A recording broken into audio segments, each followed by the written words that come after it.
El tema de nuestro análisis de hoy combina la evolución del coronavirus en distintas regiones del mundo, la evolución de las economías, las repercusiones que eso ha tenido sobre las expectativas de inflación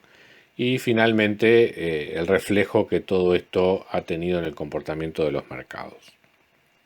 Desde que hace ya un año comenzaran todo este fenómeno del coronavirus, ha existido con frecuencia, a veces con más intensidad, a veces en forma más atenuada, una correlación entre la evolución del COVID y el comportamiento de los mercados. Cuando los casos de COVID comienzan a aumentar significativamente, entra una sensación de pánico en el mercado y ahí los mercados caen. En cambio, cuando se observa una evolución favorable en los casos de coronavirus, el mercado se ve más impulsado, más estimulado ante la expectativa de un mayor nivel de consumo, de aislamiento más atenuadas, con lo cual, en definitiva, mejora el optimismo sobre la economía y eso repercute sobre los mercados. Justamente, si uno observa el comportamiento del coronavirus en regiones como Estados Unidos, Europa y Japón, uno ve que desde aproximadamente el 12 de enero, en todos estos casos, en esa semana, se alcanzó lo que sería el máximo de la tercera ola de casos de coronavirus y ahí comenzaron a descender en forma bastante pronunciada. Si eso se debe al efecto del avance de los planes de vacunación o simplemente a una mayor intensidad en las medidas de prevención, es difícil de evaluar, pero lo cierto es que hay una correlación entre el movimiento de coronavirus entre países bastante marcada y que, ya digo, desde esa semana del 12 de enero, o sea, desde mediados de enero, viene en una tendencia bastante pronunciada a la baja en muchos países y eso se correspondió con también un comportamiento mucho más firme en la evolución de los índices accionarios de distintas partes del mundo. Pero también cabía esperar que con el mayor optimismo en materia económica, que también se ha visto reflejado en varios de los indicadores de avance, también vinieran de la mano mayores expectativas de inflación. De hecho, sería muy malo o muy negativo que en una coyuntura de recuperación de la demanda, como la que estaríamos viendo en este momento,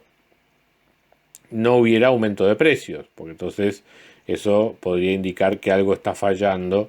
en materia del manejo de la demanda agregada por parte de los distintos países. Como cabía esperar, y efectivamente así está ocurriendo, la inflación ha tenido un repunte, sobre todo en Estados Unidos, no tanto en Europa, y eso yo creo que eso es uno de los problemas de Europa. Pero en Estados Unidos claramente la inflación ha tenido un repunte, lo cual fue además el objetivo de la Reserva Federal, o sea, evitar tendencias deflacionarias y llevar la inflación incluso más arriba de lo que era el objetivo que hasta ahora se venía manejando,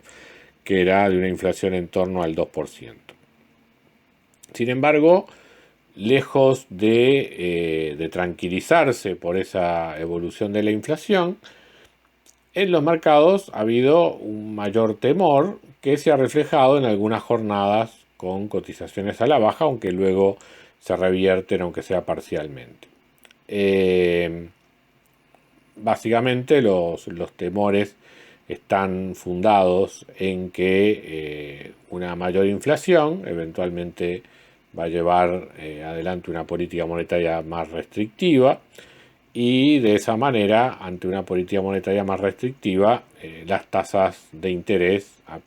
deberían ir subiendo con el tiempo, con lo cual en las tasas de interés de largo plazo eso ya se empieza a ver reflejado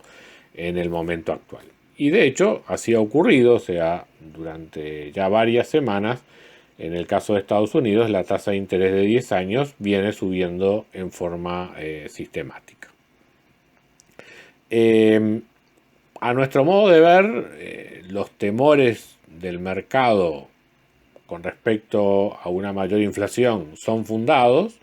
Eso entonces es un tema sobre el cual hemos alertado ya en otros informes. Pero no necesariamente eso quiere decir que deba estar seguido de una política restrictiva por parte de los bancos centrales, por dos razones. La primera es que todavía no hay del todo seguridad de que las economías estén saliendo con fuerza de la situación recesiva generada por la pandemia. Y así de hecho lo han anunciado las autoridades de bancos centrales, todavía están en una instancia de dar apoyo a la economía desde el punto de vista monetario. Más claro aún es este panorama en Europa, donde además la recuperación económica viene más rezagada. Pero también en Estados Unidos la Reserva Federal ha anunciado que está dispuesta a tolerar una inflación mayor que el 2%, y eso además fue ratificado esta semana en cuanto a que las declaraciones del presidente de la Reserva Federal justamente revelan que no hay una mayor preocupación por parte de la autoridad monetaria norteamericana en cuanto a que la inflación pueda irse de control en un futuro inmediato. De modo que, como primera razón, realmente los bancos centrales están buscando que haya un cierto repunte en los precios, y por lo tanto no es visto con ansiedad lo que ha sido las expectativas de inflación en estas últimas semanas, con lo cual no parece, no debería estar reflejado el aumento en la inflación en una política monetaria más restrictiva. Ahora, el otro factor que también nosotros hemos señalado varias veces como que también restringe la actuación de los bancos centrales en el sentido de alimentar una suba en las tasas de interés, es que mantener tasas de interés reales negativas es prácticamente la única forma en la cual los altos niveles de deuda que están incurriendo en los países desarrollados, sin ir más lejos, recordemos el reciente paquete trillonario que se ha aprobado en Estados Unidos, sumado a todas las medidas adoptadas el año pasado. O sea, no hay forma de hacer sostenible la deuda pública en Estados Unidos, en varios países de Europa, sin que las tasas de interés reales estén en cerca de cero o incluso negativas. Por eso, a nuestro modo de ver, eso también va a pesar mucho a la hora de que los bancos centrales tomen una decisión en el sentido de aumento de tasas, porque de alguna manera eso, más allá de sus efectos macroeconómicos, también puede afectar la sostenibilidad de la deuda pública. Por lo tanto, lo que nos quedamos es con la evolución favorable de los casos de coronavirus, que seguramente se afirme en las próximas semanas en la medida que los planes de vacunación sigan avanzando en distintas partes del mundo. Y en lo que tiene que ver con el temor del efecto de la inflación sobre los mercados, desde nuestro punto de vista yo creo que va a ser un fenómeno transitorio y que lo que va a estar dominando es la evolución del coronavirus en los próximos días.